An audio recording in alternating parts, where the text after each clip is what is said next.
பழங்கால கோவில்களில் துல்லியமாக மூலவர் சிலை மீது விழும் சூரிய ஒளி. தென்னிந்தியாவில் உள்ள பல கோவில்களில் குறிப்பிட்ட நாட்களில் சூரிய ஒளி கருவறையில் உள்ள மூலவர்களின் மீது விழும்படி வடிவமைக்கப்பட்டுள்ளன. பல 100 ஆண்டுகளுக்கு முன்பாக இது எப்படி சாத்தியமானது? தமிழ்நாடு, கர்நாடகா, ஆந்திரா ஆகிய மாநிலங்களில் இது போல வடிவமைக்கப்பட்ட கோவில்கள் குறிப்பிடத்தக்க எண்ணிக்கையில் இருக்கின்றன. தமிழ்நாட்டில் தென்காசி மாவட்டம் சங்கரனார் கோவிலில் செப்டம்பர் மற்றும் மார்ச் மாதங்களில் தலா 3 நாட்கள் சூரிய ஒளி மூலவர் சிலை மீது விழும்படி வடிவமைக்கப்பட்டிருக்கிறது. கோயம்புத்தூர் மாவட்டம் குனியமுத்தூரில் உள்ள பால தண்டாயுதபாணி கோவிலில் ஆவணி மாதத்தின் குறிப்பிட்ட தினத்தில் மூலவர் மீது சூரிய ஒளி விழுகிறது. தஞ்சாவூர் மாவட்டத்தில் சுவாமி மலைக்கு அருகில் உள்ள எழுத்தரிநாதர் கோவிலிலும் இதுபோல குறிப்பிட்ட தினங்களில் சூரிய ஒளி மூலவர் மீது விழுவதைப் போல வடிவமைக்கப்பட்டிருக்கிறது. விழுப்புரம் மாவட்டம் விக்கிரவாண்டி அருகே பனையபுரத்தில் உள்ள சிவன் கோவிலிலும் இதுபோல சூரிய ஒளி அங்கிருக்கும் மூலவர் மீது விழுகிறது. இந்த கோவிலுக்கு வேறு சில சிறப்புகளும் இருக்கின்றன.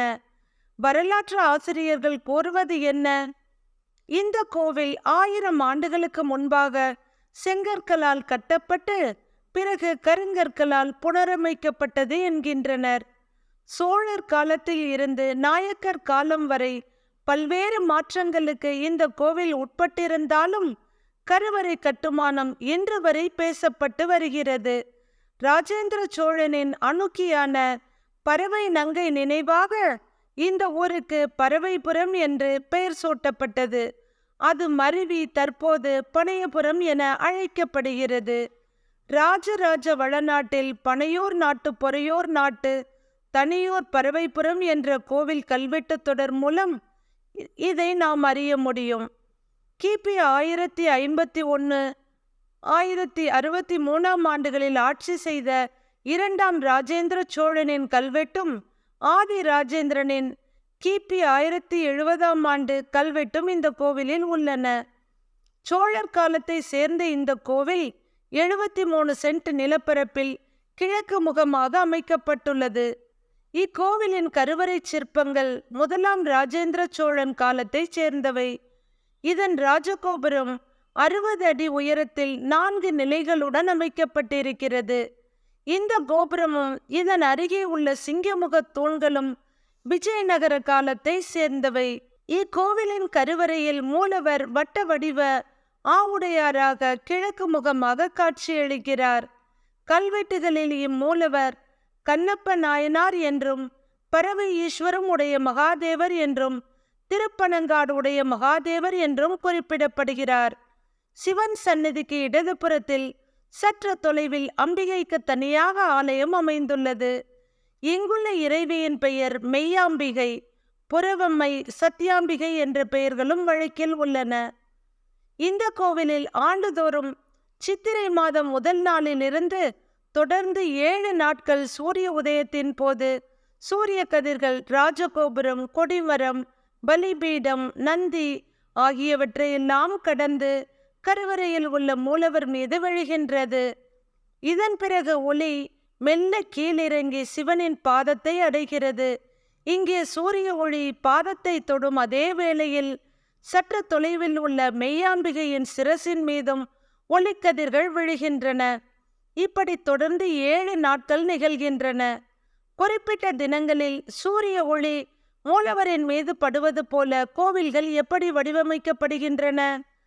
அதற்கு காரணமாக கோவில்களை கட்டுவதற்காக இடம் தேர்வு செய்யப்பட்ட முறையை குறிப்பிடுகிறார் இந்து சமய அறநிலையத்துறையின் உயர்மட்ட குழுவைச் சேர்ந்த ஸ்தபதி தட்சிணாமூர்த்தி. கோவில்களை கட்டுவதற்கு ஏற்ற இடங்கள் அக்காலத்தில் மிகுந்த கவனத்துடன் தேர்வு செய்யப்பட்டன. அவ்வாறு தேர்வு செய்யப்பட்ட இடங்களில் வானியல் ஆய்வுகள் மேற்கொள்ளப்பட்டு இது போன்ற கோவில்கள் கட்டப்படுகின்றன என்கிறார் அவர். பனையபுரம், இளவனாசோர் கோட்டை, மதுரை போன்ற இடங்களில் கட்டப்பட்டுள்ள ஆலயங்கள் சூரிய ஒளி கருவறையில் படுமாறு கட்டப்பட்டுள்ளன. இம்மாதிரி கோவில்களில் கிழக்கு நோக்கிய வகையில் கருவறை அமைக்கப்படும். சூரிய ஒளி விழும் இடத்திற்கான சோதனை பல மாதங்கள் நடைபெறும். அதன் அடிப்படையிலேயே அந்த இடத்தில் கருவறை நிர்மாணிக்கப்படுகிறது. பனையபுரம் சிவன் கோவில் அப்படித்தான் கட்டப்பட்டது என்கிறார் ஸ்தபதி தட்சிணாமூர்த்தி. ஸ்தபதிகள் கூறுவது என்ன? ஸ்தபதி தட்சிணாமூர்த்தியின் கூற்றுப்படி இது போன்ற அமைப்புடன் கோவில்களை கட்டுவதற்கு ஸ்தபதிகளுக்கு நேர்த்தியும் மிகுந்த பொறுமையும் தேவைப்படும். வெகு நாட்கள் காத்திருந்து குறிப்பிட்ட நாட்களில் சூரிய ஒளிக்கதிர்கள் விழும் இடத்தை தேர்வு செய்து கருவறையை அமைத்தனர். பெரும்பாலும் சித்திரை மற்றும் பங்குனி மாதங்களில் சூரிய ஒளி மூலவர் மீது விழுமாறுதான் இது போன்ற கோவில்கள் கட்டப்படும். சில கோவில்களில் ஒவ்வொரு மாதமும் ஒவ்வொரு தூண்களில் சூரிய ஒளி விழுமாறும் கட்டப்பட்டுள்ளன. ஆனால் தற்காலத்தில் கட்டுமான பணிகளை விரைவாக முடிக்க வேண்டும் என்ற நோக்கில் கோவில்கள் கட்டப்படுவதால் இது போல கட்டுவதில்லை. கன்னியாகுமரியில் மகாத்மா காந்தியின் அஸ்தி வைக்கப்பட்ட இடத்தில் 1956 ஒரு நினைவு மண்டபம் கட்டப்பட்டது. ஒவ்வொரு ஆண்டும் காந்தியின் பிறந்த நாளான அக்டோபர் 2 சூரிய கதிர்கள் காந்தியின் அஸ்தி வைக்கப்பட்ட இடத்தில் விழும்படி இம்மண்டபம் கட்டப்பட்டிருக்கிறது. திருவண்ணாமலை அருணாச்சலேஸ்வரர் கோவில், மதுரை தெப்பக்குளம் அருகிலுள்ள முக்தீஸ்வரர் கோவில், தூத்துக்குடி மாவட்டம் வல்லநாடு திருமூலநாதர் கோவில், வேலூர் மாவட்டம் வேல்பாடி சோழீஸ்வரர் சிவன் கோவில் ஆகியவையும் இதுபோல குறிப்பிட்ட தினங்களில் சூரிய ஒளி மூலவரின் மீது விழும்படி கட்டப்பட்டுள்ளன.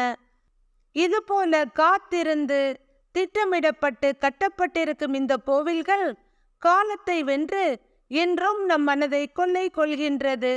நம் முன்னோர்கள் இறைவனிடம் பெரும் பக்தியை மட்டும் வைக்கவில்லை, அவன் மேல் மாறாத அன்பும் தீராத காதலும் வைத்திருந்ததால் மட்டுமே அவர்களால் இவ்வளவு பொறுமையுடனும் நேர்த்தியுடனும் இவற்றையெல்லாம் செய்ய முடிந்தது. நாம் எந்த கோவிலுக்கு சென்றாலும் இறைவனை மட்டும் வழிபடுவதோடு நின்று விடாமல் அவற்றை கட்ட உதவி செய்த, புனரமைப்பு செய்த அனைவருக்கும் தலைவணங்க வேண்டும். எவ்வளவோ விஞ்ஞானம் முன்னேற்றம், உபகரண வசதிகள் இருந்தாலும் நம்மால் இப்படிப்பட்ட அற்புதங்களை செய்ய முடியாது. அதனால் அவர்களை தலைவணங்குவதும் அவர்களுக்கு ஒரு நன்றியை சமர்ப்பிப்பதும் கலிகாலத்தில் மிகப்பெரிய பகவத் கைங்கரியமாக இருக்கும்.